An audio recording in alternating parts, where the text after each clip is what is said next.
আসসালামু আলাইকুম। চলে আসলাম আমাদের রান্নাঘরে। আমি আজকে তাল তাল দিয়ে কেক বানাবো। এখানে দুধ নিছি, এখানে দুটো ডিম নিছি, এখানে আটা নিছি। আমি হাফ চামচ বেকিং পাউডার দিলাম, 1 চামচ কর্নফ্লাওয়ার দিলাম, আমি খাবার সোডা দিলাম হাফ চামচ, লবণ দিলাম হাফ চামচ। এখন এটা ভালো করে মিশিয়ে নেব।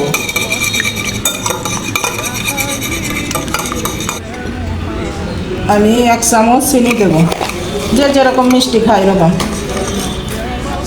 হাফ চামচ দিয়ে দিলাম। আমি এখন 2 চামচের মতন তেল দেব, সাদা তেল দেব।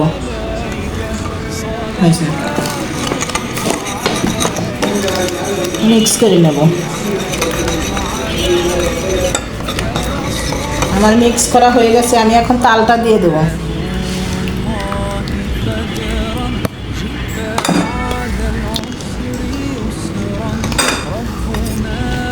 আমি সীমিত দুধ দিয়ে দেবো, বেশি দুধ দেওয়া যাবে না, কারণ এখানে তাল আছে।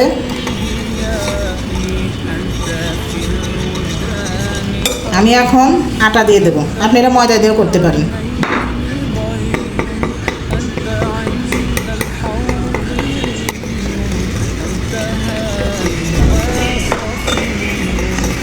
এইভাবে গোল করে কাগজটা কেটে নেবেন।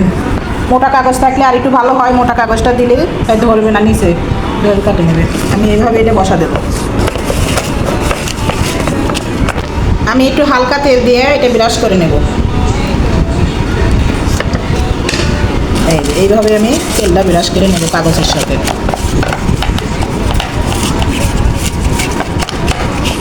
আমি এখন এই ব্যাটারটা দিয়ে নেব। এবার উপর থেকে ঢালতে হবে।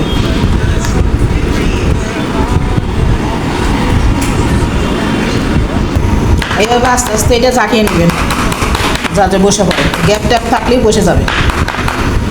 এখন আমি এটা আটকে দেবো। আমি চুলার ভিতর পাতিলে পানি দিয়ে নিয়েছি, একটা স্ট্যান্ড দিয়েছি। এখন আমি এটা বসা দেবো। এইভাবে বসা দিয়ে আমি কিছুতে একটা ভাই দিয়ে দেবো। এই দেখেন আমার কেকটা এরকম হয়েছে, কত তুলতুলো হয়েছে। আমি এখন ঢেলে নেব। আমি এইভাবে কাগজগুলো দিয়ে নিয়েছিলাম। এখন আস্তে আস্তে এই কাগজগুলো উঠে নিতে হবে।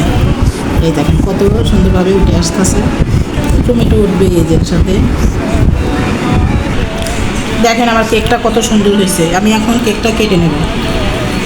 এই দেখেন এভাবে কেকটা আমি ছোটো ছোটো করে পিস করে কেটে নেব।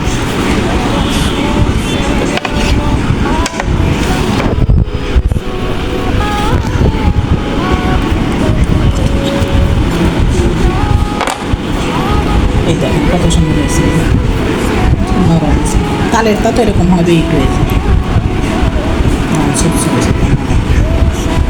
ভালো লাগলে আপনার আপুকে একটা লাইক, শেয়ার, সাবস্ক্রাইব করে দেবেন, কমেন্টে জানাবেন কেমন হয়েছে। আল্লাহ হাফেজ।